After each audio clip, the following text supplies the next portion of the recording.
Ana manggil kan?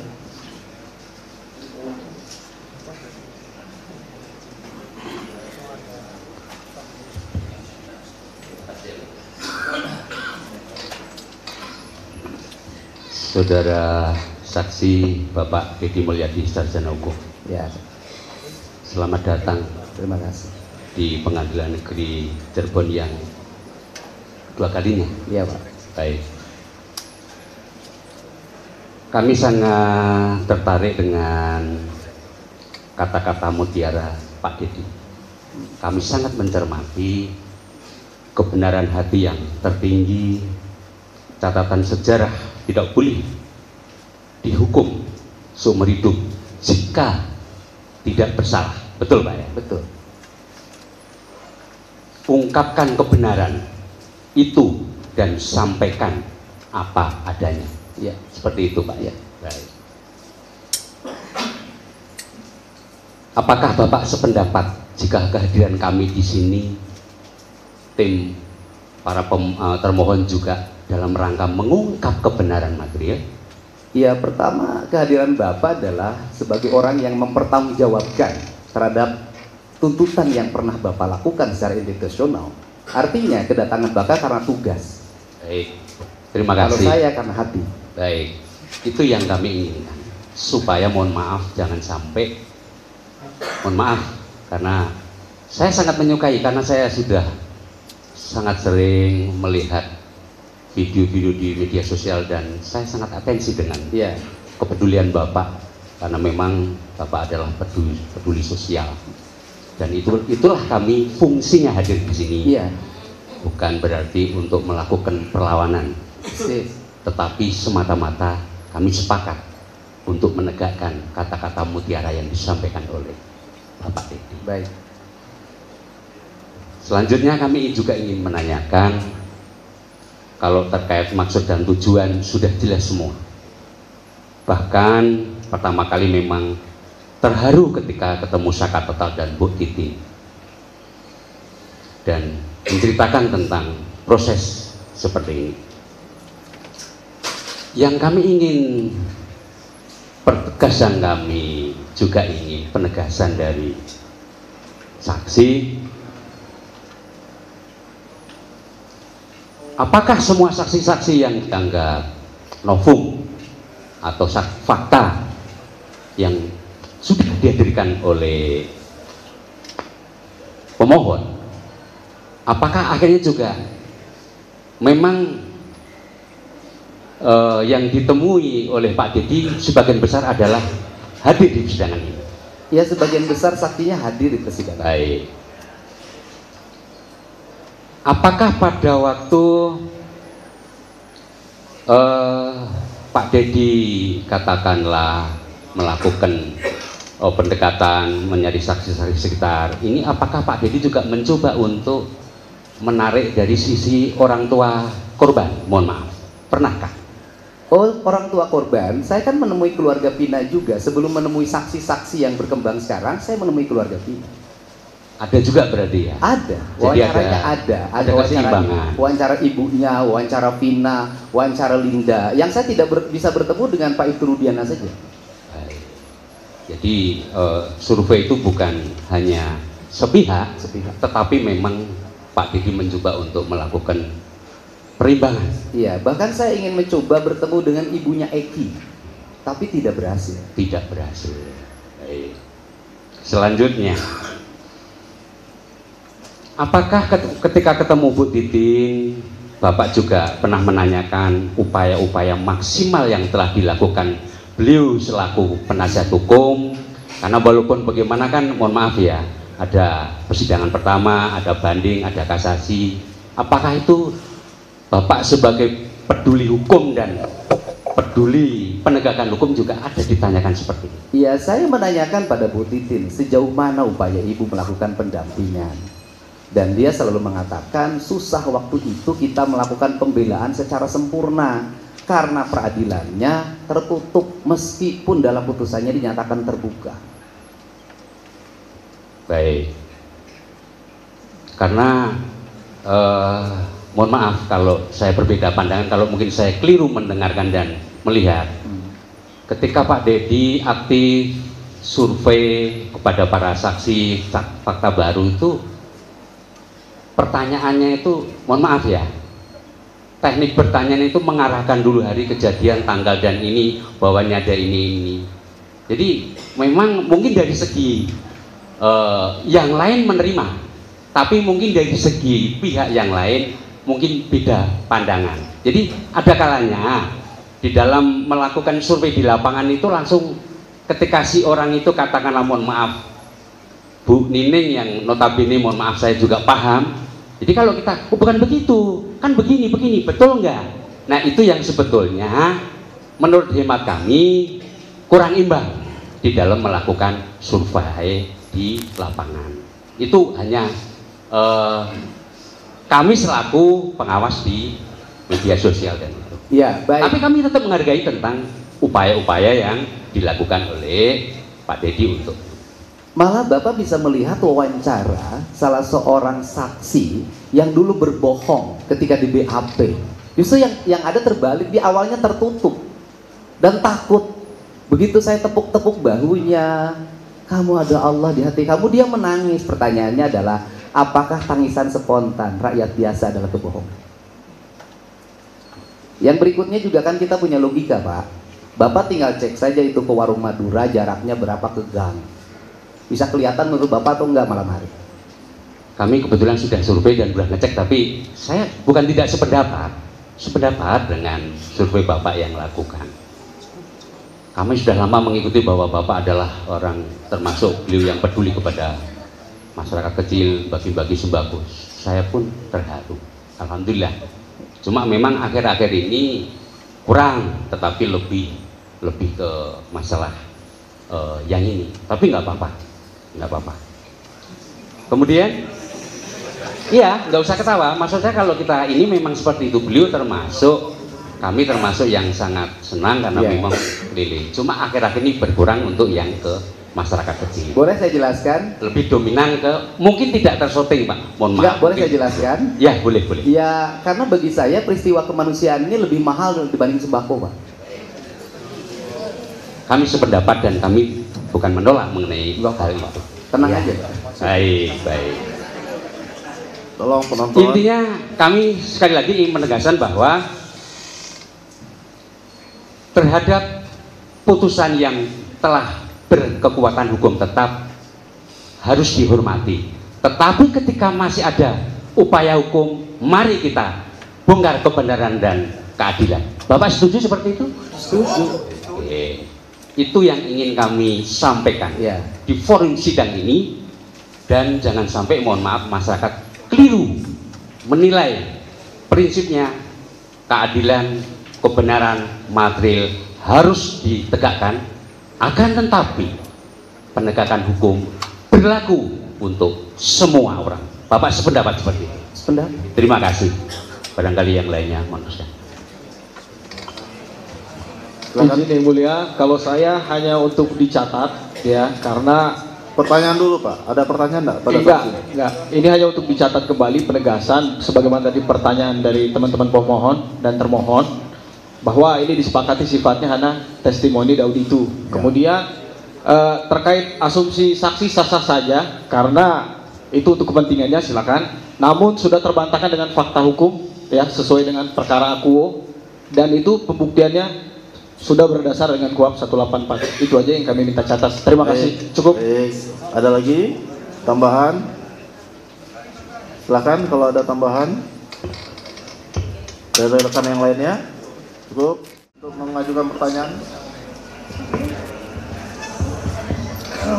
Baik, terima kasih atas kesempatan yang telah diberikan kepada kami. Terima kasih atas kehadirannya saksi-saksi Muhammad Anwar, Arta Anora Gajapang, dan Franciscus Haryanto Marbun. Ini semua teman-temannya Eki ya? Ya, benar ya? Benar. Untuk yang pertama saya tanya dulu ke Arta Anora Gajapang. Seberapa dekat saudara dengan Eki? Apakah sudah masuk kategori sahabat atau teman biasa? Teman biasa. Teman biasa ya? Tadi kan ditanyakan sama teman-teman pemohon PK, tahu nggak ada permasalahan apa dia dengan orang lain atau ada geng lain atau dengan Ucil atau Rivaldi, karena sebelumnya Liga Akbar menyatakan mereka ada masalah di persidangan sebelumnya. Tahu? Gak tahu. Gak tahu ya. Kemudian waktu kalian bersama-sama tadi makan obat, ya, kemudian minum, kamu kan pergi di luar nih, ya. Kamu lihat waktu itu Eki memang naik motor, bawa motor nggak dia waktu ke lokasi, ke tempat pertemuan kalian? Bawa motor. Bawa motor ya. Dia nyetir. Kamu pernah ngingatin dia nggak, hati-hati di jalan, kamu mabuk atau apa, jangan pergi dulu. Pernah diingatin nggak? Pernah diingetin jangan Apa, balap-balap. gimana kamu ngomongnya? Jangan balap-balap. Jangan balap-balap. Iya. Sudah habis itu kamu pergi. Ya, terus Kamu sendiri waktu itu balap-balap juga? Nah, enggak, nah ya, biasa aja ya. bisa aja. Ya biasa aja. Oke. Kemudian setelah itu kamu tahu nggak dia kemana sampai flyover? Tahu kamu ngikutin? Enggak, Nggak ikut ya? Nggak ikut. Nggak tahu ya? Nggak tahu. Baik. Selanjutnya ke Anwar. Anwar. Ya, gimana? Anwar. Tadi kamu menyampaikan kalian minum sampai 4 sloki ya? Ya, kurang lebih Ya, 3 sampai 4 ya. sloki. Kamu lihat waktu itu dia keadaannya gimana? Mabuk atau gimana? Kalau saya lihat pribadi saya sih nggak terlalu mabuk, Pak. Sampai terlalu rumah mabuk. pun kan saya ke kebun kosong kan jalan kaki, Pak. Ya. Nggak naik kendaraan bermotor. Biasa aja jalan juga. Ya. Tadi kamu juga ada menyatakan bahwa saya berpikir ini Arif Eki ini karena memang dia tadi habis mabuk-mabuan sama saya. Kamu nggak ada ngelarang waktu dia pulang habis mabuk-mabuan itu. Kamu kan temannya. Teman apa sahabat kamu? Saya mengenal almarhum dan almarhumah itu kalau sama almarhum Eki sore itu, kalau sama almarhum malam itu, Pak. Sebelumnya Malam itu. tidak ada interaksi ketemu. Jadi sebagai manusia pun waktu itu kamu ngingatin nggak? Saya mengingatkan, Pak. Apa waktu itu kamu ucap? Nggak usah ngambil uang lagi, Pak. Kalau mengenai beli rokok atau buat beli minum es atau jajan-jajan ada dari saya, makan pun ada. Ya. Saya sempat menawarkan almarhum ini udah tidur aja di rumah saya, tapi jangan sampai satu kamar kan saya gitu. Iya. Habis itu kamu ngikutin dia nggak sampai Tidak. ke flyover? Jadi Tidak. kamu nggak tahu ada apa di flyover ya? Tidak tahu. Nggak tahu. Baik. Terima kasih. Selanjutnya Franciscus Herianto Marbun. Silakan. Yuk. Ya. Tadi Franciscus sampailah kamu ke rumah sakit. Iya, Ya, betul. kamu ke rumah sakit terus mendengar itu adalah kecelakaan. Dari siapa kamu dengar? Saya tahu kabar itu dari teman saya yang juga Siapa teman namanya? Nanti Namanya- biar siapa tahu teman-teman pemohon memanggil lagi kan? namanya saya lupa, Pak. Nggak tahu ya, Oh. lupa ya. Nah, terus kemudian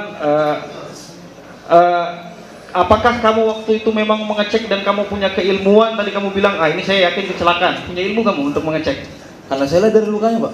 Tapi kamu udah punya ilmu forensik kan? Punya Saya- nggak? Enggak. Enggak, pertanyaan saya punya ilmu forensik enggak saksi?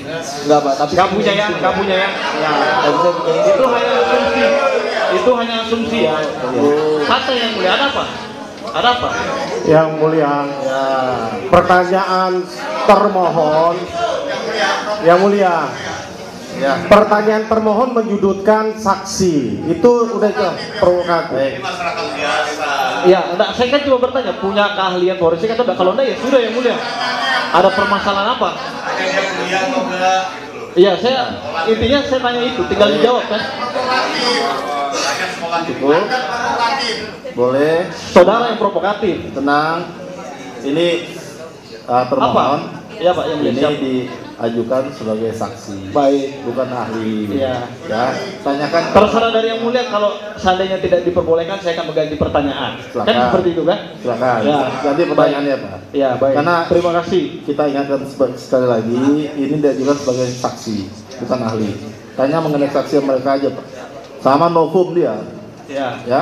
Dia penemu novumnya. Silakan, Pak. Baik, Dilanjutkan. terima kasih. Kemudian saat itu terjadi, ya Franciscus pun tadi menyatakan dia bahwa kalau memang waktu itu si Eki meninggal karena dia orang dibunuh atau dia apa, kamu tidak akan tinggal diam tadi kamu bahas, bukan? Saya Benar dan kan? teman-teman saya nggak Ya, boleh diem, Pak. ya.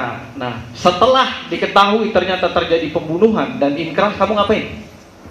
Ya udah mikir ini pelakunya memang sudah ditangkap gitu loh. Pada saat di tanggal 30 ke atas itu. Ya. Terus begitu aja. Kamu bilang tidak akan tinggal diam.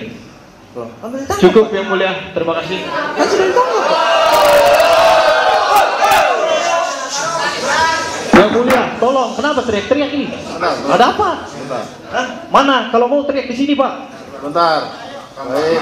Iya. Dulu, Pak. Kalau mau teriak di sini, saya dari kemarin sabar aja yang mulia. Ya. Di sini juga kami sempat diteriak-teriaki, sabar aja kita. Ya, maksudnya tolong yang mulia sebagai Saya ingatkan. penengah di sini, tolong yang mulia. Saya ingatkan. Ya. Kalau memang marah, ayo di mana sini ya kan? Itu aja kita. Ya, jangan memancing lagi Pak. Yang saya Jangan provokatif, termohon. kalau panas minum es. Termohon. Bentar. Bapak-bapak di sini, baik tim maupun termohon, itu dipercaya orang-orang berpendidikan. Baik, saya ingatkan kembali, tolong dijaga kepercayaan orang, baik dari penasihat hukum maupun dari termohon. Bagi penonton, saya ingatkan sekali lagi, kalau tidak bisa tenang, ya, tidak bisa menjaga tertib persidangan, terpaksa akan kami keluarkan dari ruang sidang. Ini peringatan terakhir ya, karena saya sempat mendengar kata-kata yang kurang pantas di ruang sidang kemarin. Ini peringatan terakhir ya bagi penonton di ruang sidang untuk menjaga tertibnya persidangan dan menjaga juga hak-hak dari para pemohon dan tim termohon. Yang mulia, kami hanya mengingatkan bahwa ini live ditonton oleh seluruh rakyat Indonesia di seantero Nusantara. Akan malu kita ini orang terpelajar, ya. Hendaklah kita hadirkan persidangan ini menjadi contoh untuk dilihat oleh masyarakat bahwa kita mencari kebenaran bukan pembenaran. Azas praduga tidak bersalah ini kami sedang tanamkan juga dalam ini diperbolehkan dalam undang-undang kami menempuh PK. Artinya walaupun sudah divonis dan sudah inkrah, kami melihat ada kejanggalan, itu sebabnya kami mengajukan peninjauan kembali. Tolong dihargai proses yang sedang berlangsung. Nah, jangan provokatif, kami juga sudah coba bertahan, juga kami kendalikan tim PH untuk tidak overreaktif untuk menanggapi.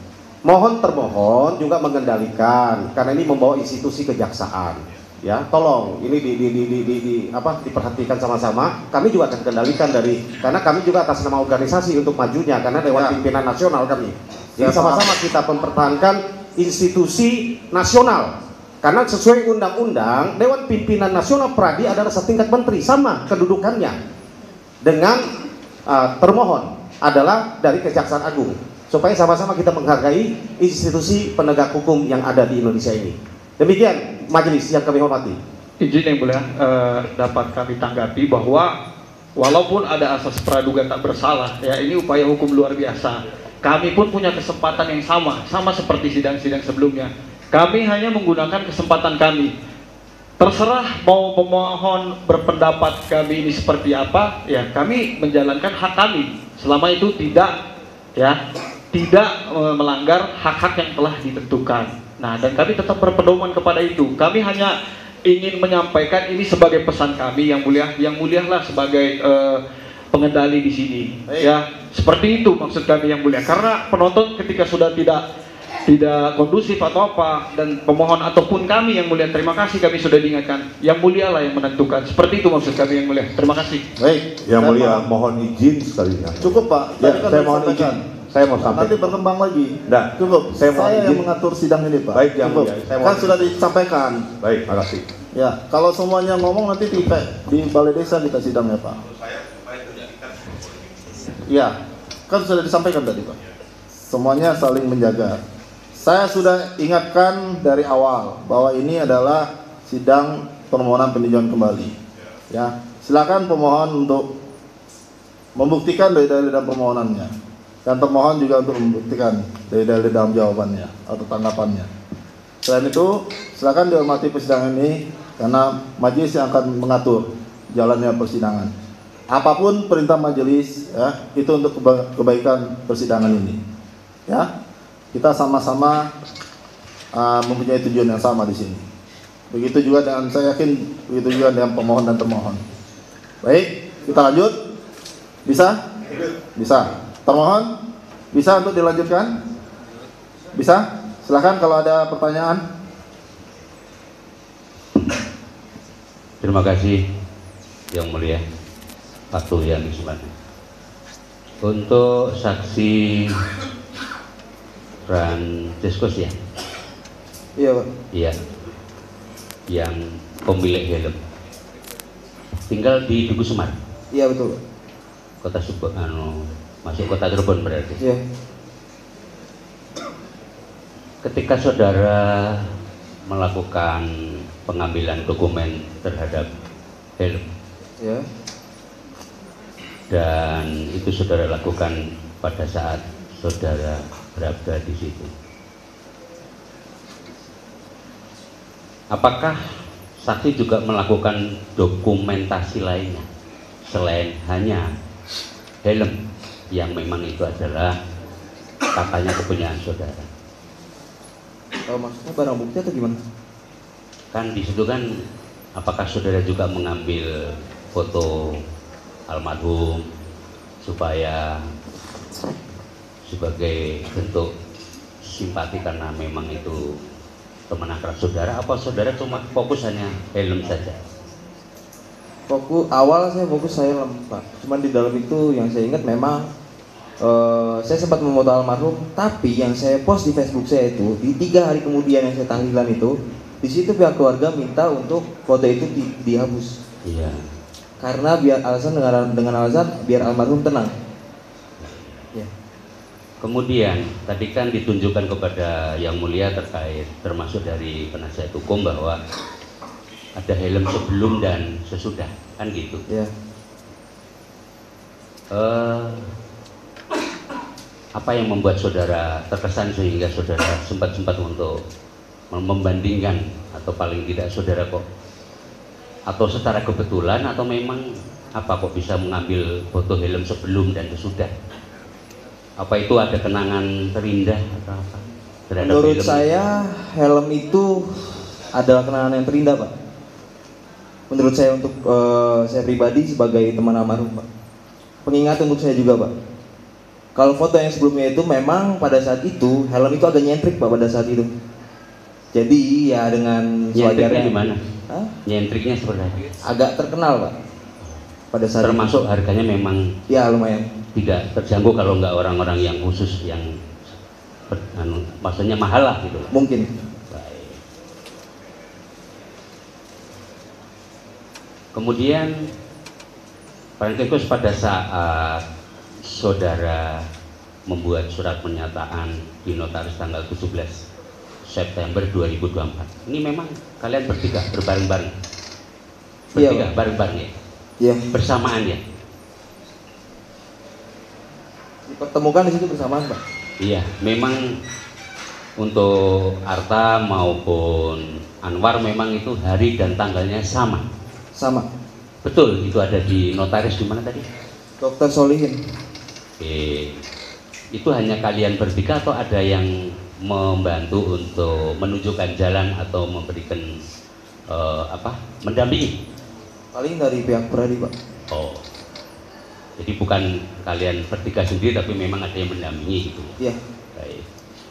Ketika menuangkan di dalam surat pernyataan itu memang betul-betul apa yang saudara alami atau ada tambahan-tambahan tetapi saudara yang menuliskan di situ atau seperti apa? Gimana ulangi? Ketika saudara di notaris bertiga kan ada kata-kata pada hari tanggal kan itu sudah dikonsepkan atau seperti apa yang kamu alami? Memang cuman itu yang kepemilikan saya Pak. Helm itu gitu. Oke. Iya. Baik. Ini terhadap Arta maupun Anwar juga sama? Bagaimana proses pengambilan surat pernyataan itu? Apakah sama bertiga aja? Kalau untuk pengambilan itu bertiga Pak. Bertiga ya? Ya. Baik. Bertiga, kemudian ada juga yang mendampingi kan begitu? Ya betul. Dan itu betul-betul di mana tadi? Di tengah notaris tadi? Dr. Solihin Pak. Baik. Oke. Kalau mohon maaf karena tadi bilang masalah minuman itu, memang kalian itu sudah sering, maksudnya sudah saksi sudah sering minum bersama ya dengan Eki? Kalau pribadi saya baru sore itu kenal Eki dan malam itu kenal Vina Pak. Oke. Coba. Sama saya juga. Oke. Kalau saya sering Pak. Sering ya? Sering. Oke.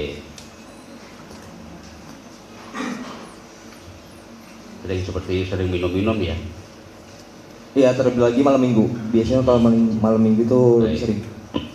Satu lagi, kalau terkait, mohon maaf, tadi apakah ada termasuk ikut geng motor dan lain sebagainya, apakah saudara ada mengetahui tentang itu? Tentang Mohon maaf, Yang Mulia. posisi Anu Eki, apakah dia Tolong ikut? diralat. EKTC sudah berbentuk OKP dari 2013. Oh gitu? Iya. Jadi memang mohon maaf kalian. Jadi teman-teman saya di luar bisa nggak terima, Pak. Iya. Kalau disebut masih disebut geng motor. Oh, bahasanya apa sekarang?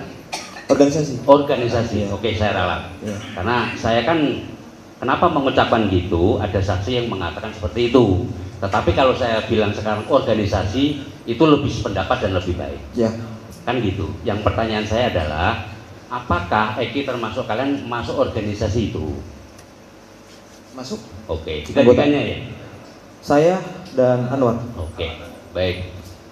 Cukup, terima kasih Yang Mulia. Cukup? Ada lagi? Mau tambahan, ditambahkan? Yang Mulia. Silakan. Saksi ya, Fransiskus. Ya. Tadi kan disampaikan bahwa setelah meninggalnya si Eki, kemudian sampai 3 hari datang ke rumahnya si Eki ya, Iya. untuk ikut Tahlilan. melakukan tahlilannya. Terus kemudian tadi juga terkait helm, disampaikan itu helm dari saksi Fransiskus. Iya, betul. Apakah pada saat di rumah Eki, kan waktu itu juga ada orang tuanya Eki ya, saksi ada menyampaikan terkait kepemilikan helm ini kepada orang tua Eki? Pada saat itu saya nggak sampai hati, Pak, untuk meminta ganti helm itu pada saat itu. Pada saat itu. Pada saat itu. Baik. Cuman di teman-teman di luar itu memang agak ngomong gitu, ada ngomong coba minta ganti helmnya ke dalam gitu. Saya nggak sampai hati lah pada saat itu. Baik. Karena kan seperti kebiasaan kita ketika ada seseorang yang meninggal kan pasti kalau ada sangkutan terkait hutang piutang atau apapun bisa dikomunikasikan dengan pihak keluarga. Dengan seperti itu ya. Cuma tidak saksi lakukan pada waktu itu karena tidak sampai hati. Tidak. Baik. Terus kemudian selanjutnya terkait tulisan di helm, ya. Saksi tadi menerangkan tidak tahu, ya, karena sampai sebelum Eki meminjam helm kondisinya masih bersih, Iya. masih bersih ya, Iya. masih bersih. Terus kemudian pada saat kejadian kemudian ada tulisan ini yang kemudian saksi foto tadi ya. Iya. Nah, apakah ini tulisan dari si Eki? Bisa jadi. Mungkin. Yang Soalnya pasti dari- saja, saksi tahu atau tidak? Tidak tahu. Tidak tahu. Tidak tahu. Oke. Terus kemudian setelah tadi saksi melakukan foto di helm itu ya, itu kan di depan kamar jenazah. Iya. Di depan kamar jenazah. Helm, selain helm apakah ada benda-benda lain di situ? Saya ingat ada heelsnya Vina juga di situ. Ada? Heelsnya Vina, sepatunya Oh, Vina. heel, Iya. heels ya, Sepatunya textile Vina. Vina waktu itu. Apakah terkait kayak baju dan lain sebagainya? Nggak ada. Nggak ada ya. Nggak ada. Jadi setelah saksi foto helm itu kemudian ya hanya memfoto saja. Iya. Hanya memfoto saja. Karena saya ngerasa itu punya saya. Sekarang merasa punya si Francis. Iya. Cukup. Satu lagi, kelupaan tadi daripada nanti saya kurang jelas. Saudara Arta. Siapa? Arta, pernahkah saudara kumpul bersama dengan Eki katakanlah di alun-alun atau di Nggak pernah. taman Sumber? Nggak pernah. Yang satunya? Yang lainnya pernah? Kalau saya Sebelum saya jelaskan kejadian, lagi, sebelum kejadian. saya kenal almarhum Eki itu sore itu dan saya mengenal almarhumah Vina itu malam itu, Pak. Jadi Malam otomatis sebelum-sebelumnya saya belum pernah ketemu, Pak. Gitu. Ya, kan saya jadi jelas. Satu lagi? Iya, kalau Taman Sumber iya. Oh, pernah. Pernah. Jam berapa? Saya lupa. Lupa. Maksudnya hari lain atau bukan hari pada hari, mohon maaf, bukan pada hari Jumat Sabtu itu atau nggak ingat? Nggak ingat lagi. Nggak ingat ya. Tapi pernah ke Pernah. Taman Sumber. Pernah. Sama siapa aja? Oh, rame, Pak. Antara lain siapa? Teman-teman saya, Pak. Teman-teman di EKTC juga. Oke. Terima kasih Yang Mulia. Ini hal ini kami pertanyakan karena tadi yang bersangkutan memang kurun waktu jam 16.30 sampai jam 21.30 itu bersama. Tapi di sisi lain sebetulnya ada kemarin saksi yang mengatakan berada di situ pada hari, berarti mungkin yang bersangkutan di lain hari. Jadi ada beberapa keterangan mengenai waktu yang kami mohon maaf berbeda pandangan dan nilainya belum bersesuaian dengan saksi yang sudah hadir. Terima kasih yang mulia. Ya. Cukup? Cukup, dari yang lain nggak ada? Cukup ya? Cukup ya Pak? Ada keterangan 3 orang saksi ini sekaligus saksi penemu novum. Ada tanggapan dari Rivaldi, Eko, Hadi dan kawan-kawan, silakan. Tanggapan saya masih tetap yang sama yang mulia. Saya tidak pernah mengenal almarhum Eki dan almarhum Malvina, apalagi punya masalah Dengan itu loh, sama korban. masalah dengan Masalah sama korban Eki Eki sama dan Vina. Oke. Itu Saya aja? tidak pernah punya masalah sama sekali. Itu aja? Itu saja tanggapannya. Untuk kesaksiannya saya terima kasih. Ya. Yang lain sama? Sama ya? Oke. Masih ada yang ingin kamu sampaikan, Franciscus? Izin yang mulia, kami sebagai teman-temannya, kalau emang yang mulia berkenan, kami ingin meminta maaf secara langsung. Mungkin pada tahun itu kalau kami semua hadir, keputusan nggak bakal kayak gini, Pak. Ya. Ya. Nah. Boleh. Silakan di sini aja yang pemohonnya nyamperin. Ya, silakan. Kami izinkan 5 menit ya. Silakan berdiri, Pak. Ya. Baik. Udah lama nggak ketemu ya? Kapan terakhir ketemu? Ah, ya. Silakan. Ya. Silakan.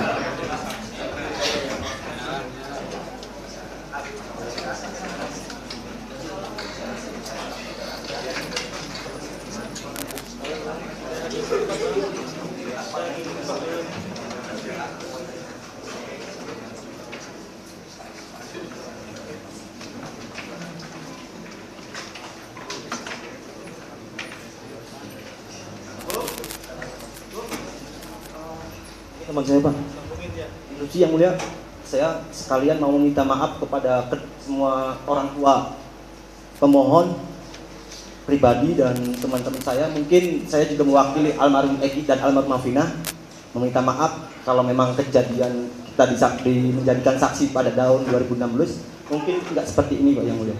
Saya mau meminta maaf kepada kedua orang tua pemohon.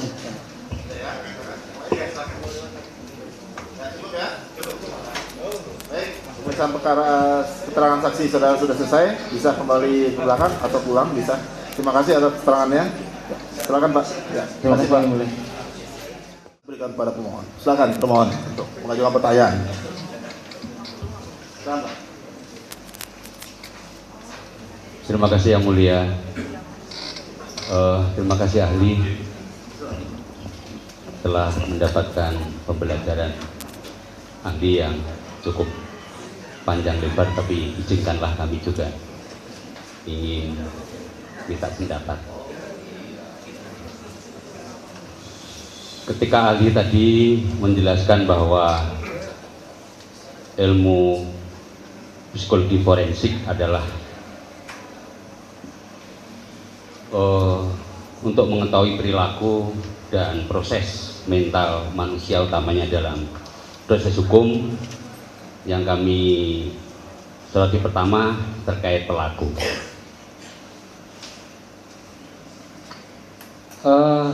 Banyak kasus yang selama ini kita tangani atau yang terjadi di masyarakat, katakanlah si pelaku A itu melakukan pencurian dan sebagainya. Tetapi ketika yang bersangkutan tidak tertangkap tangan, selalu ada sikap perilaku yang menghindar dari hal itu. Padahal dari hal lain sebenarnya dialah pelakunya. Tetapi karena dia mempunyai hak praduga tak bersalah dan hak ingkar, dia tetap berusaha untuk menghindar. Nah, apakah ini mohon nanti termasuk ciri-ciri sikap perilaku yang internal atau pengaruh yang eksternal atau gabungan dua-duanya. Itu yang pertama. Apakah itu karena memang mohon maaf sudah watak dasar atau memang itu bisa hal yang baru? Itu yang kami tanyakan untuk yang pertama. Mohon untuk yang kedua. Kalau boleh majelis satu persatu supaya. Oke, baik. Terima kasih. Jadi yang pertama dulu ya. Saudara termohon tadi bertanya apakah itu memang pembawaan dari yang bersangkutan dan ya disposisi yang dominan ataukah perilaku insidental, berarti faktor situasi yang menentukan yang lebih kuat pengaruhnya. Begini, majelis di dalam psikologi ketika kita bicara tentang kepribadian manusia, sesungguhnya bisa dibilang menjadi dua, yaitu trait dan state. Kalau diterjemahkan ke dalam bahasa Indonesia ya sama saja kepribadian. Tapi apa perbedaannya antara trait dan state? Trait adalah kepribadian yang cenderung ajak. Dari waktu ke waktu ya begitu. Tapi bukan berarti 100% dia tidak pernah berubah tabiat. Bisa saja tempo-tempo secara insidental muncul state. Contoh begini, untuk memudahkan. Ada orang yang disebut sebagai berkepribadian introvert, pendiam, tertutup, membatasi relasi sosial dan sejenisnya. Kita sebut dia selalu saja memilih untuk seorang diri. Berarti sesungguhnya kita bicara tentang trait, kepribadian yang cenderung ajak. Tapi apakah seseorang yang introvert sama sekali tidak pernah bermain di luar kamar? Sesekali tentu dia bermain. Pasti ada tempo-tempo dia bermain. Tetapi tempo-tempo bermain itu merupakan state. Nah, perspektif ini ingin coba saya bawa guna menjawab pertanyaan dari saudara termohon. Ketika seorang pelaku pidana berkelit ke sana kemari, menghindar dan seterusnya, membangun alibi, mengingkari dan seterusnya. Apakah ini bisa, saya ubah kalimatnya, apakah ini bisa kita kategorikan sebagai trait ataukah state? Ya kemungkinan selalu ada. Nah untuk memastikan bisa diperiksa. Tetapi menurut saya yang lebih penting dari itu adalah begini. Proses penegakan hukum yang ada di negara kita ini harus diakui adalah proses yang sesungguhnya tidak murah. Walaupun dikatakan harus sederhana, murah, dan cepat, realitasnya tidak begitu. Ini lambat, ini mahal, dan ini rumit.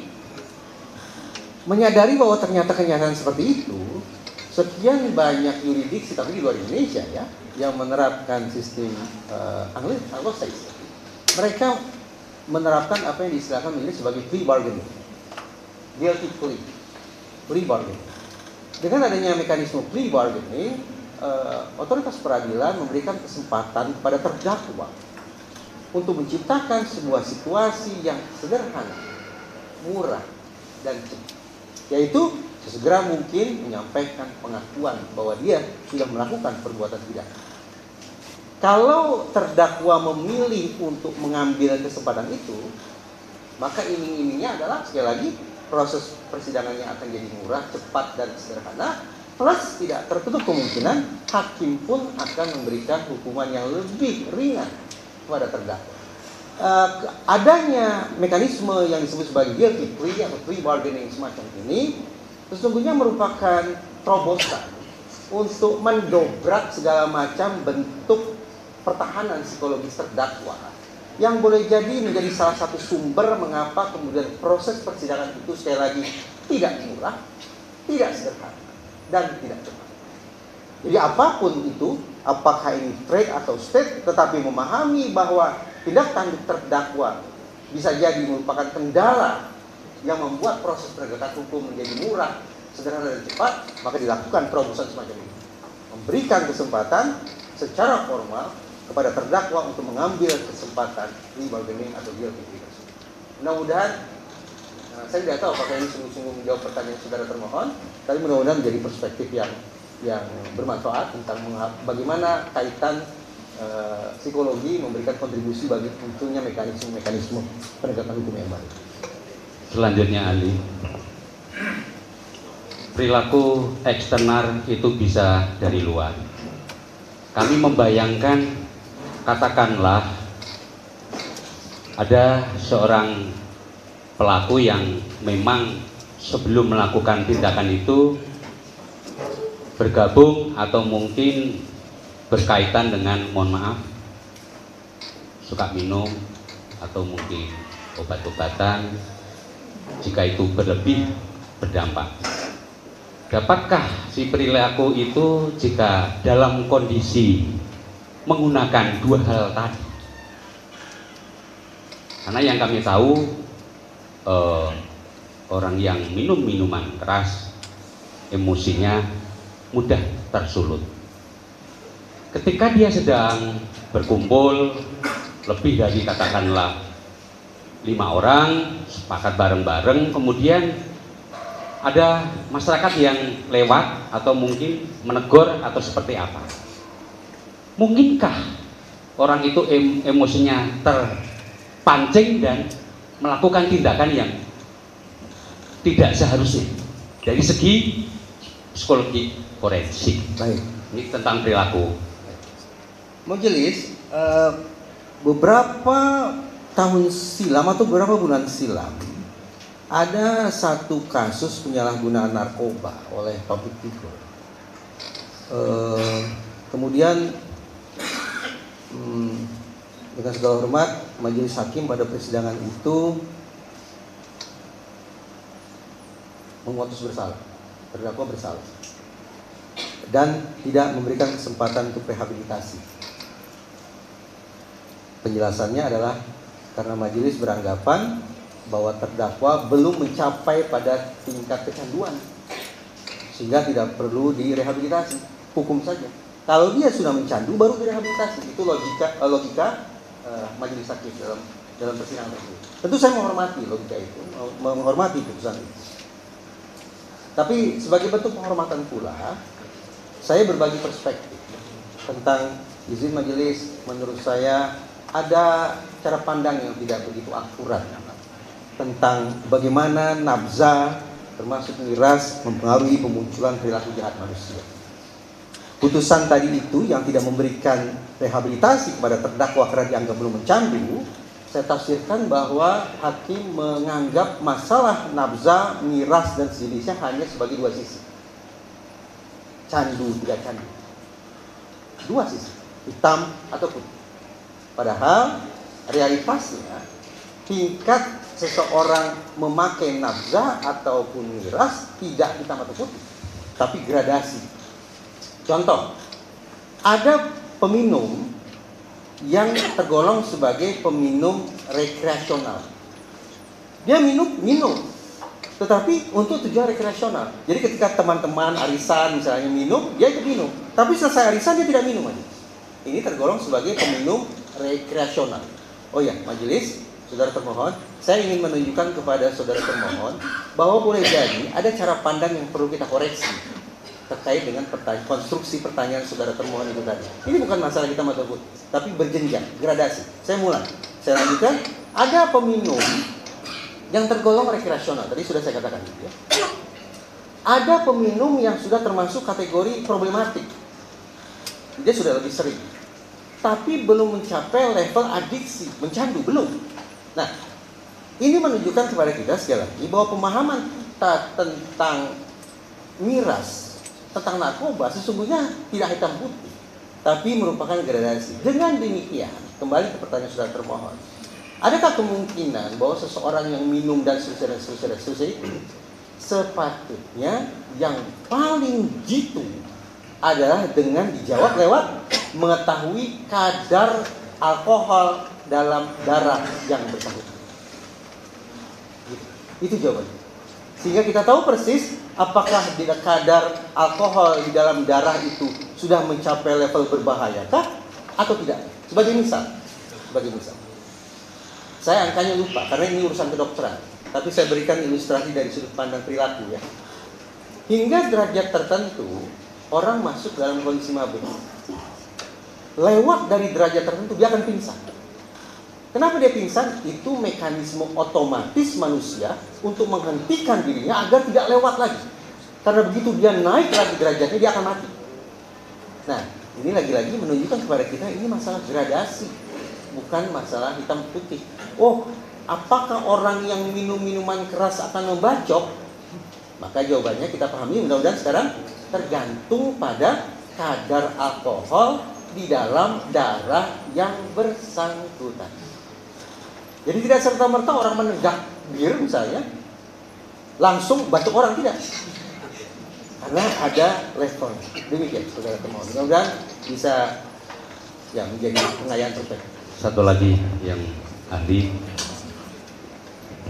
bicara tentang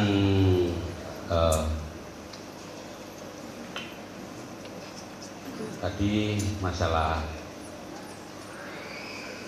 kami kembali ke sasarannya di samping pelaku, korban, saya tertarik ke penegak hukum. Ketika, mohon maaf, perkara ini sebenarnya memang sudah memperoleh kekuatan hukum tetap, dan kami sepakat bahwa ini perlu diuji kembali. Namun tekanan-tekanan framing-framing di luar dengan berbagai gaya cara menyajikan, bahkan mohon maaf yang mengaku ahli tapi tidak berimbang, berpihak, padahal dalam suatu kasus pembunuhan, mohon maaf, itu pasti ada pelaku dan pasti ada korban.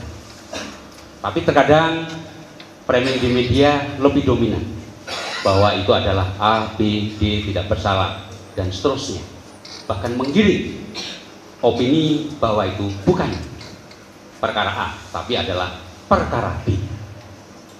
Pertanyaan kami, sejauh mana perilaku atau mempengaruhi sikap tindak aparat penegak hukum? Karena kami tetap dalam proses sidang mendasari alat bukti yang cukup. Kira-kira itu. Pertanyaan saudara termohon majelis kembali mengingatkan saya pada salah satu materi yang saya sampaikan di Diklat Mahkamah Agung. Apakah perlu saya tanggapi atau tidak? Karena boleh jadi perspektif yang saya berikan berikut ini juga boleh jadi akan ditafsirkan sebagai pihak sebagai hal yang kurang menyenangkan bagi lembaga judisial. Apakah perlu saya tanggapi? Saya punya perspektif keilmuan untuk menjawab pertanyaan itu, tetapi harus saya katakan perspektif ini boleh jadi akan ya katakanlah cukup sensitif karena menjelaskan tentang tingkah laku dan proses berpikir personel penegakan hukum termasuk hakim yang barangkali di luar perspektif normatif. Baik, majelis izinkan saya akan jawab. Paling tidak, ketika kita bicara tentang proses berpikir dan kerja personil penegakan hukum, mobil khusus hakim, itu ada 5 model. Paling tidak ada 5 model. Model yang paling sering diklaim diistilahkan sebagai legal model. Sebagai misal, tadi saudara termohon tanpa secara sungguh-sungguh sebetulnya sedang mempraktekkan legal model. Ketika beliau mengatakan kami bekerja berdasarkan fakta persidangan, begitu kan ya? Tadi saudara mengatakan itu kurang lebih. Itu adalah klaim legal model. Kami bekerja mengacu pada peraturan perundang-undangan. Kami bekerja berdasarkan pembuktian di ruang sidang. Itu bahasa-bahasa legal model. Saya menghormati itu majelis, tapi dengan segala hormat psikologi forensik lagi-lagi tidak teryakinkan oleh klaim semuanya. Jadi kalau saya membahasakannya begini, ketika saya menyampaikan materi di sekolah-sekolah kedinasan, saya ingin bersendagura dengan mengatakan, boleh jadi psikologi forensik ini di mata para sarjana hukum akan terdengar sebagai sebuah disiplin yang usil, tengil, dan jahil. Tetapi sesungguhnya tidak itu tujuannya.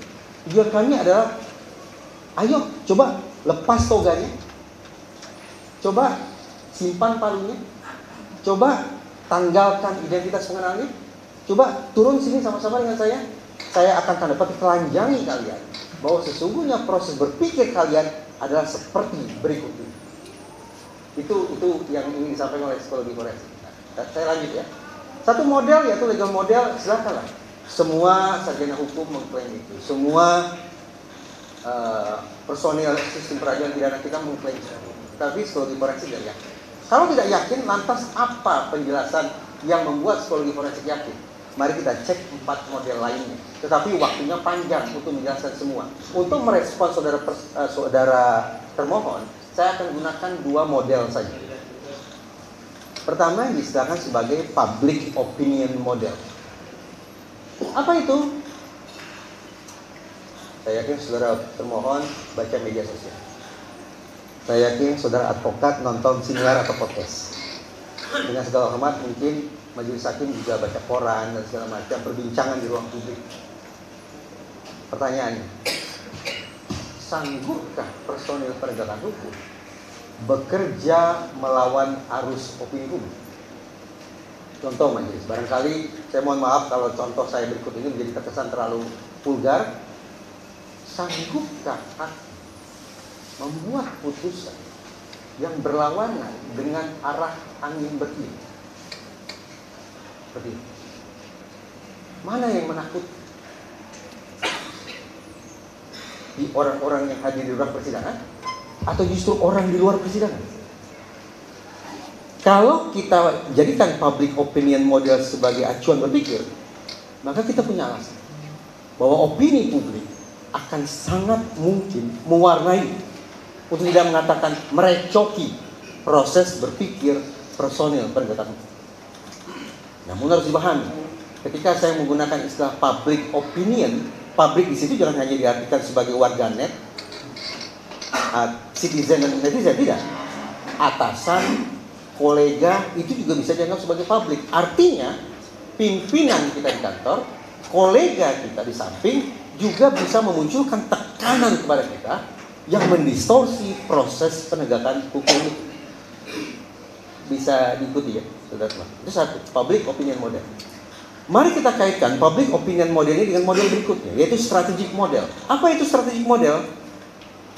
Strategic model memandang bahwa sesungguhnya, sampai kata sesungguhnya, jadi psikologi forensik sedemikian yakin, sesungguhnya personil penegakan hukum ketika bekerja, mereka akan menjadikan pekerjaan mereka sebagai alat pelontar karir. Contoh. Dalam seleksi Hakim Agung misalnya majelis, ada satu tahap di mana peserta seleksi diminta untuk menyerahkan putusan mereka, putusan yang dianggap tebal. Intinya portofolio. Kalau praktek semacam ini kita soroti dari sudut pandang strategi model, maka kita bisa membayangkan bahwa sejak dini setiap personil penegakan hukum akan memasukkan egosentrisme mereka dalam proses penegakan hukum itu sendiri. Jadi sinisnya, benarkah Bapak dan Ibu jaksa bekerja semata-mata demi perkara itu? Tidak.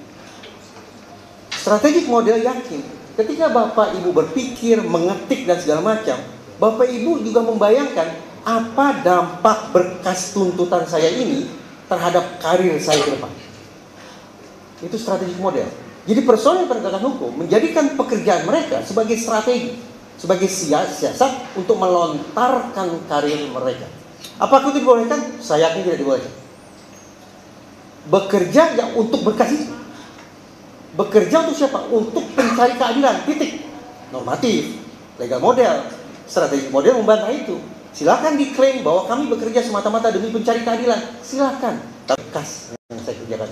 Kembali ke contoh saja. Demikian pula, ketika seorang peserta seleksi Hakim Agung menyodorkan contoh putusannya, maka sejak dini bisa saja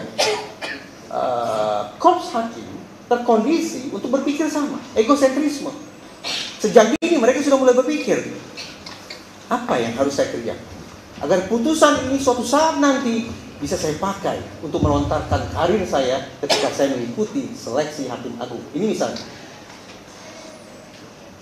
Dengan demikian, kembali ke pokok pertanyaan saudara termohon majelis, seberapa besar pengaruh pandangan publik misalnya terhadap suatu proses penegakan hukum? Terjawab sih.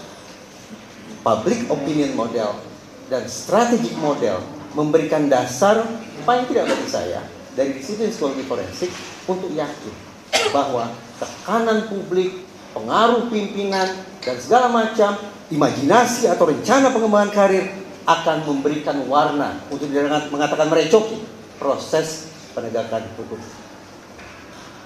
Ini menunjukkan betapa sesungguhnya pekerjaan Bapak Ibu ini sangat mulia tapi sekaligus sangat berat.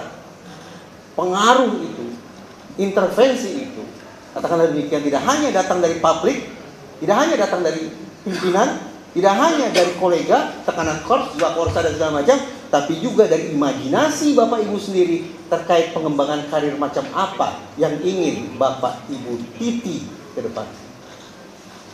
Mudah-mudahan saya tahu.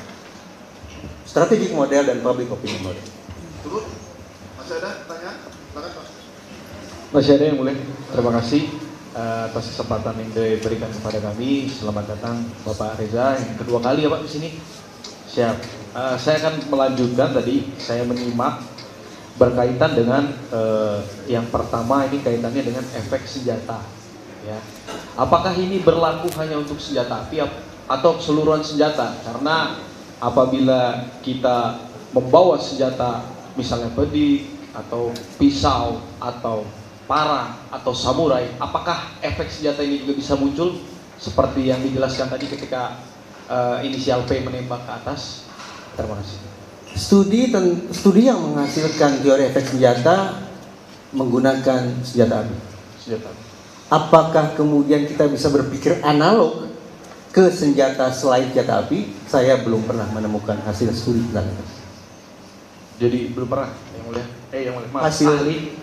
Hasil studi yang menggunakan selain senjata api saya belum pernah temukan. Baik. Kemudian yang saya mau tanyakan, dalam psikologi forensik, tentunya ahli juga memahami lebih kurangnya perkembangan hukum di Indonesia ini.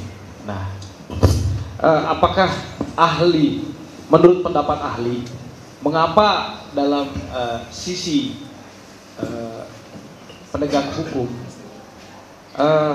hal semacam SCI itu jarang dikedepankan? Nah, karena scientific crime investigation termasuk mungkin psikologi forensik di sana. Nah, apakah itu karena peralihan kita sebagai penegak hukum, ya semua yang belajar hukum itu mempunyai alat berpikir bahwa alat bukti itu di pasal 184. Nah, walaupun ada di luar itu berkembang perluasan makna-makna terkait dengan alat bukti. Nah, dalam psikologi forensik mengapa itu bisa terjadi, Pak? Majelis, tidak hanya di Indonesia majelis, kesulitan untuk memahami bukti-bukti saintifik, hasil-hasil kerja forensik, bahkan hingga hari tetap menjadi persoalan di negara seperti Amerika Serikat. Tapi mereka punya cara untuk mengatasinya. Jadi berangkat dari pemahaman seperti ini majelis, saya bisa dikoreksi sekiranya keliru. Dengan segala hormat, selama para personil penegakan hukum kuliah sarjana kuliah hukum ya S1, berapa SKS yang Bapak dan Ibu Jaksa pelajari tentang kedokteran forensik? Berapa SKS? Tidak usah dijawab. Ini hanya pertanyaan retorika. Ya. Yang kedua, berapa jam yang Bapak Ibu pelajari tentang psikologi forensik?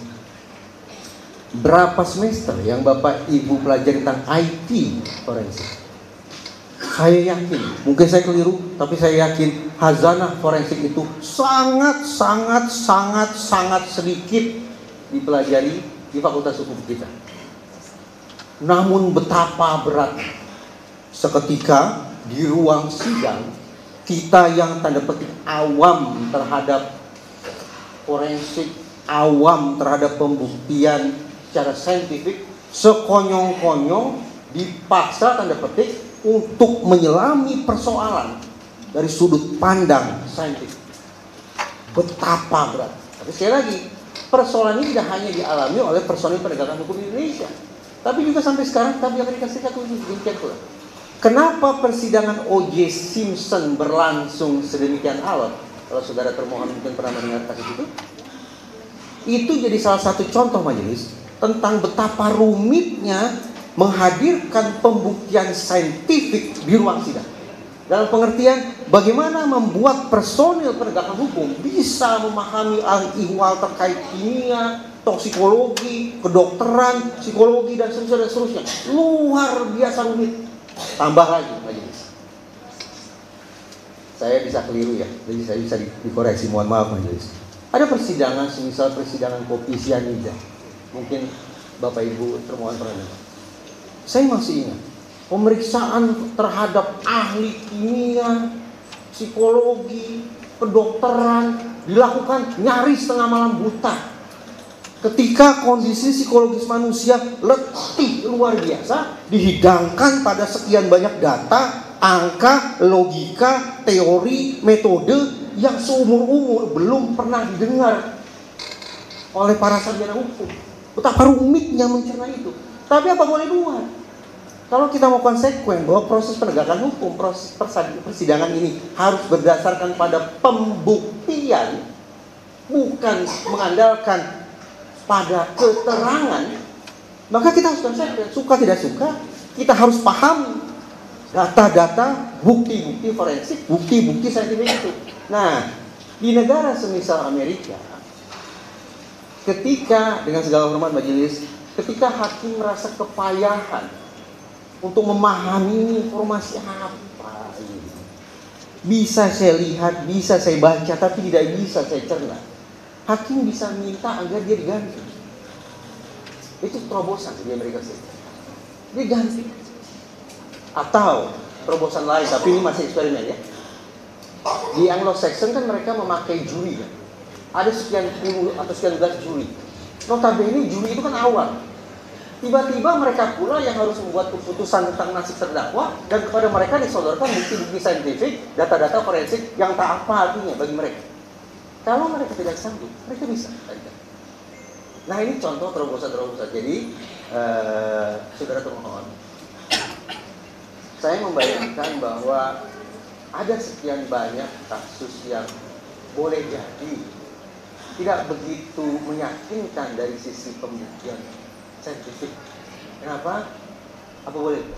Karena pada dasarnya sarjana hukum kita, ini maaf ya, saya mengomentari sarjana hukum, karena boleh jadi para sarjana hukum kita memang tidak terkondisi sejak awal, apalagi terus menerus untuk memperkaya khazanah berpikir mereka tentang apa itu bukti saintifik, apa itu bukti forensik. Tinggal lagi bagaimana solusinya yang harus dicari. Kalau kita mau konsekuen, kalau kita mau konsekuen, barangkali dia begini. Kalau memang data-data ini tidak bisa kita paham, sehingga sampailah kita pada sebuah simpulan bahwa saya tidak bisa menentukan, saya tidak teryakinkan, ya sudah, lepas. Pahit, tapi itu konsekuensi yang tidak terhindarkan, namun luhur ketika otoritas penegakan hukum tidak sungguh-sungguh mampu menghadirkan, apalagi memahami bukti-bukti forensik, bukti-bukti saintifik yang dihadirkan di ruang penegakan hukum. Terima kasih, penjelasannya luar biasa, ahli. Kemudian saya juga akan beralih dari keterangan yang pendapat yang saudara sampaikan berkaitan dengan saya beberapa kali membaca secara psikologi, peran psikologi, ya, bahwa ditemukan, apakah di psikologi forensik juga ada, mohon penjelasannya, bahwa pada akhirnya, pada faktanya, di dalam sebuah persidangan, pada akhirnya juga dimungkinkan kejahatan melawan balik. Dalam sisi karena secara psikologi dia sudah mendapatkan dukungan, entah dukungannya itu berupa semua daya, mulai dari dukungan orang-orang, dukungan publik, dan lain-lain. Akhirnya dia memberikan perlawanan balik yang padahal secara kalau saudara ahli tadi bilang adalah secara legalnya, secara pembuktian kami membuktikan bahwa itu benar-benar salah. Nah, apakah dalam psikologi forensik pelaku memiliki kecenderungan untuk akhirnya melakukan perlawanan balik atau crime against fight back. Apakah pelaku punya kecenderungan untuk melawan balik? Siap. Dalam dunia psikologi forensik, mungkin saya tidak begitu memahami pertanyaan saudara termohon ya, tapi saya bayangkan begini. Ketika seorang pelaku pidana itu diamankan, kemudian dibawa ke ranah hukum, dihadirkan di kursi pesakitan sebagai terdakwa, ya niscaya dia melakukan perlawanan. Keberadaan mereka apa kalau bukan sebagai serdadu perlawanan terdakwa? Gitu kan? baik. Kemudian yang mau saya tanyakan, karena dalam proses menuju PK ini, dalam suatu kasus dimungkinkan misalnya seseorang yang dihukum seumur hidup ataupun mati, seorang pelaku ketika dihukum itu dia akan melakukan apapun untuk membuat dirinya bisa keluar. Nah, salah satunya misalnya membuat gerasi. Apakah hal tersebut dalam psikologi forensik ada dipelajari atau seperti apa? Majelis, saya hanya akan merespon pertanyaan saudara termohon dengan kembali tentang perdebatan disposisi dan situasi itu tadi. Baik. Tentu pihak terdakwa bisa kita pandang sebagai orang yang terus-menerus berusaha meyakinkan dunia, berusaha meyakinkan pengadilan negeri, berusaha meyakinkan pengadilan tinggi, berusaha meyakinkan Mahkamah Agung, berusaha meyakinkan Presiden, gerasi, bahwa percayalah, peristiwa pidana ini terjadi karena faktor selain diri saya, situasi, lingkungan, orang lain, dan seterusnya. Bukan karena saya, bukan karena faktor disposisi. Saya pikir by default, serta-merta, posisi terdakwa akan seperti itu. Baik, terima kasih. Kemudian yang terakhir, pertanyaan saya untuk ahli, melihat kondisi mungkin di Indonesia atau di luar negeri, Indonesia khususnya saat ini, menurut ahli, apakah dalam psikologi forensik pembuktian yang kita pakai ini adalah pembuktian sosial atau pembuktian eksak atau pembuktian yang seperti apa? Kebenarannya itu. Majelis, ini saya harus cerita model lebih panjang lagi. Modelnya panjang sekali. Kalau ada 5, 6 atau 7 model yang bisa kita pakai untuk menyanggah premis saudara termohon. Intinya model-model yang dirumuskan oleh psikologi forensik terkait dengan kerja personil penegakan hukum, terkait dengan istilah beratnya judicial decision making process, proses pembuatan putusan judicial. Percaya, kata psikologi forensik majelis, tidak seindah, tidak seideal, tidak senormatif yang diklaim oleh sistem peradilan pidana. Tidak selegal modal itu loh Bapak Ibu. Psikologi forensik, saya majelis tidak bicara dalam konteks personil penegakan hukum yang korup. Tidak, ini tidak ada urusannya dengan masalah korup, tidak ada masalahnya dengan masalah penyimpangan, tidak ada. Ini masalah proses berpikir manusia yang bekerja sebagai personil penegakan hukum. Proses berpikir manusia Bapak Ibu yang saya hormati terjelaskan lewat model itu tadi yang menunjukkan kepada kita, percayalah, Bapak Ibu semua yang saya hormati bisa mengklaim dengan segala macam bahasa berbunga-bunga ala legal model. Silakan mengklaim seperti itu. Tapi psikologi forensik tidak sepenuhnya teryakinkan bahwa Bapak Ibu bekerja mengacu semata-mata pada berkas, mengacu pada fakta di persidangan, mengacu pada peraturan perundang-undangan, mengacu pada nilai-nilai kehidupan yang hidup di tengah masyarakat, nilai-nilai keadilan yang hidup di tengah masyarakat. Tidak. Psikologi forensik tidak teryakinkan sepenuhnya oleh klaim legal model itu. Tidak sepenuhnya teryakinkan. Makanya banyak model. Nah, izin majelis, kalau materi ini saya sampaikan di sekolah kedinasan, tempo-tempo peserta diklat itu ada yang marah. Ya, karena dianggap psikologi forensik ini jadi seolah-olah merendahkan proses berpikirnya personil penegakan hukum. Saya katakan tidak demikian maksudnya. Psikologi forensik itu hadir untuk mengecek psikologinya Bapak Ibu yang saya hormati ini. Psikologinya. Dan psikologinya sekali lagi, toga dilepas, palu disimpan, name tag disimpan, Bapak Ibu ini sama dengan saya. Demikian. Mudah-mudahan bisa ditangkap. Terima kasih ya. Berarti tadi modelnya yang public opinion, strategic model, dan yang tiganya belum dijelaskan ini Pak. Panjang sekali. Panjang sekali. Saya sebut saja mungkin ya. Ya, sebut saja boleh, biar kita cari di Secara boleh. besarnya aja Pak. Secara garis besarnya aja mungkin. Ya. Ada attitudinal model, model sikap. Perlu diperagakan tidak? Saya bisa peragakan dalam waktu 1 menit, bahwa Bapak Ibu jaksa berpikir dengan attitudinal model. Kalau dibolehkan oleh majelis saya peragakan. Gimana? Coba Bapak Ibu jawab secepat mungkin ya. Jawab secepat mungkin dan jujur ya, spontan kan. Kalau berpikir lambat, menjawab lambat, saya anggap Bapak Ibu tidak jujur. Tidak cocok jadi personil penegakan hukum karena tidak jujur. Berarti harus jujur. Ciri kejujuran menjawab secepat mungkin. Jawab secepat mungkin, spontan ya. Siap? Menjawab siap pun tidak menjawab. Siap Bu? Siap? Ibu tidak berani berkata karena terekam kan berarti suaranya. Ibu hanya berani aja. Ibu siap? Jawab? Siap ya? Sepasang suami istri datang ke pengadilan. Mereka akan bercerai. Kuasa asuh anak jatuh ke ya. Ini contoh attitudinal model majelis. Betapa mereka tidak ngecek berkas. Mereka tidak menanyai para pihak. Mereka tidak buka peraturan perundang-undangan. By default, cara berpikir mereka adalah mengadopsi nilai keyakinan gagasan yang sudah terwariskan dari tempo dulu, bahwa seolah bicara kuasa asuh yang paling mampu adalah ibu.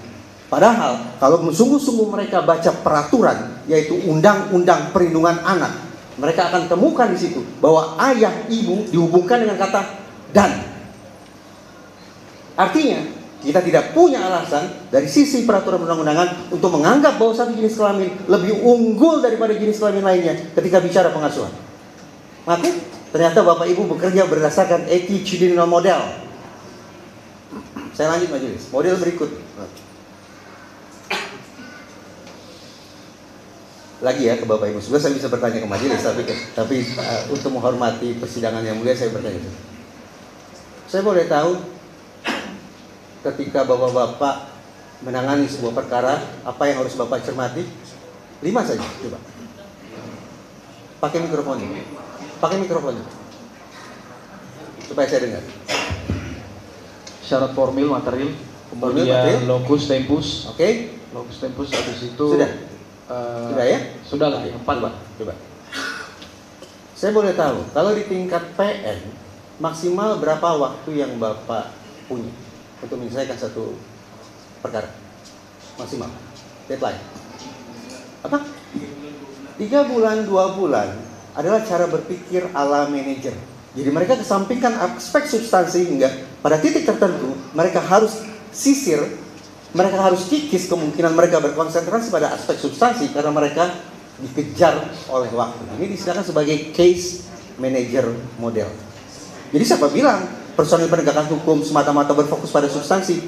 Kalau kita mau konsekuen bicara bagaimana merealisasikan keadilan para pihak, ya baca substansi, fokus pada substansi, betul tidak? Saya yakin betul. Tapi pada titik tertentu Bapak Ibu harus abaikan tanda petik substansi karena Bapak Ibu dikejar oleh waktu.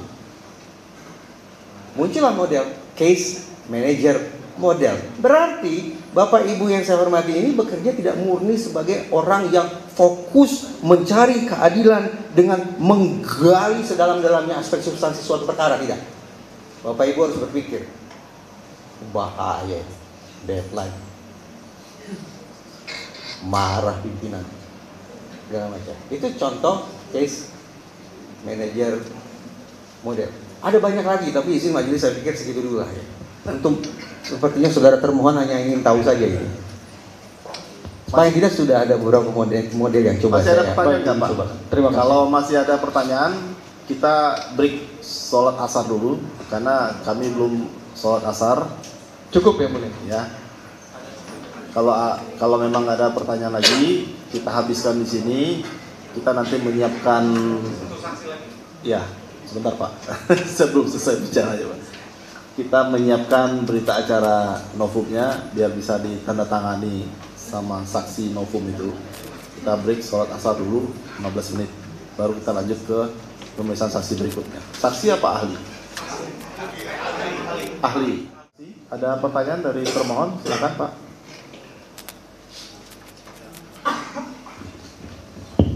Baik, terima kasih Yang Mulia. Ahli ya, terkait keahlian ahli dalam bidang digital forensik ini, apakah apakah ini untuk semua perangkat elektronik digital forensik ini? Digital forensik Pak? Iya. Kalau saya risetnya malah membuat software untuk digital forensik. Jadi bahkan kalau ini kan cuma operator ya, artinya tinggal menggunakan ekspor selesai. Kalau saya malah lebih detail dari ini, membuat software untuk intelligence data, menyembunyikan data, bahkan lebih rumit dari ini. Jadi ini ya levelnya cuma operator lah sebenarnya. Operator, baik. Ya. Apakah juga termasuk kayak pemeriksaan CCTV bisa dilakukan digital forensik? Disertasi saya adalah keamanan digital video, jadi saya paham benar dengan digital video. Baik. Ya. Terus selanjutnya terkait data-data ya. Apabila data-data itu berupa SMS yang mungkin sudah dihapus atau sudah dihapus lah sama pemiliknya, kemudian dilakukan ekstraksi, apakah data itu bisa dikembalikan atau ada keterangan delete dari hasil ekstraksi? Di metadatanya bisa dong, tapi tadi tuh kita pilih jenis extraction yang lain, kan banyak menu itu. Jadi tergantung dari menunya. Ini kan logical extraction. Ya, ini yang paling dasar menurut ahli. Paling minim. Paling minim. Paling cepat Pak. Tadi kan extractionnya cuma 7 menit 33 detik. Cukup Yang Mulia. Ya. Ya, baik. Kalau tidak ada pertanyaan, Pak, kalau pertanyaan dong Pak. silakan. Sering ditanya Pak. Baik, salam kenal ahli, tolong duduk yang hormati. Ini tadi karena persetujuannya waktu sudah malam, jadi satu aja Pak. Tapi kalau memang beliau dan diberikan kesempatan, saya mau bertanya. Biar viewsnya naik Pak, views YouTube. Saya tidak ada itu Pak, ada. Harus saya kasih tahu. Nah, jadi saya di sini benar-benar awam Pak tentang digital forensik ya. Karena yang selama ini yang baru saya ketahui itu kaitannya dengan kedokteran forensik dan lain-lain. Nah, mungkin bisa dijelaskan di mana sih dimensi teman-teman digital forensik untuk saya yang awam ini? Maksudnya dia memeriksa dalam lingkup yang seperti apa? Tadi Bapak sudah menjelaskan sedikit terkait dengan digital video dan lain-lain. Masuk ruang lingkupnya untuk digital forensik ini dalam pembuktian peradilan ataupun yang lainnya itu seperti apa? Mohon pencerahannya karena saya memang tidak tahu dan saya fakir ilmu. Sebenarnya untuk digital forensik yang dihadirkan di pengadilan sebenarnya sudah sangat lengkap loh Pak. Celebrate Effect itu sudah sangat lengkap, buatan Israel dipakai hampir di semua negara. Cuma masalahnya adalah integritas moral gitu. Tadi itu kalau datanya mau meringankan terdakwa bisa diotak-atik, apalagi diekspor dengan XML, HTML dan lainnya. Kalau ini PDF ya mungkin agak susah, tapi itu tetap bisa ya didapatkan. Itu tadi bahwa forensik digital itu yang paling penting adalah integritas moralnya. Ya, kita punya kasus yang akan nanti kita bongkar. Ahli forensik digital itu merusak barang bukti digital, mengaku SOP FBI, CIA dan lain-lain. Jadi yang paling penting adalah dia jujur. Gitu. Artinya apa? Semua yang diekstrak, baik memberatkan maupun meringankan terdakwa, jaksa harus menghadirkannya di persidangan supaya ada fair trial, pengadilan yang adil, gitu Pak. Jadi nggak rumit, apalagi pakai ini. Softwarenya ada di biaya rakyat ini, di kepolisian. Mungkin saya di sini memahami ini salah satu masukan saudara karena dalam digital forensik saudara memiliki alam berpikir sendiri, ya. Dan kami pun di dalam hukum memiliki alam berpikir sendiri. Saya tahu ini merupakan kecemasan saudara karena memang di kami saat ini dan waktu itu pun mungkin terjadi di dalam 184 KUHP di kami itu yang penting itu adalah alat bukti yang tertuang di sana. Nah, dan ini kami akan mengambil sebagai masukan dalam dunia peradilan. Karena pun tadi setelah kami tanyakan kepada ahli, memang di Indonesia jarang menggunakan SCI, terutama juga yang tadi Bapak ini, yang terbaru. Dan saya memang awam, di hukum-hukum pun, saya di kampus jujur, baru ini saya menemukan digital forensik. Tapi kan dilampirkan dalam berkas, Pak. Kalau Nah, masalahnya begini Pak, saya akan, nanti kan Bapak diberikan Pertanyaannya aja langsung. Pertanyaannya aja. Bapak bilang kayak gitu, kami kan sekarang posisinya bukan yang saat itu. Nah, itu yang harus dipahami, ya. Itu yang harus dipahami. Kalau mungkin kami bertemu saudara sebelum ini terjadi, akan kami lampirkan. Itu disepakati. Karena kami akan fair, kan seperti itu. Itu intinya yang mulia. Cukup. Terima kasih. Cukup. Kawan mulia. Tolong jangan ditanggapi secara berlebihan.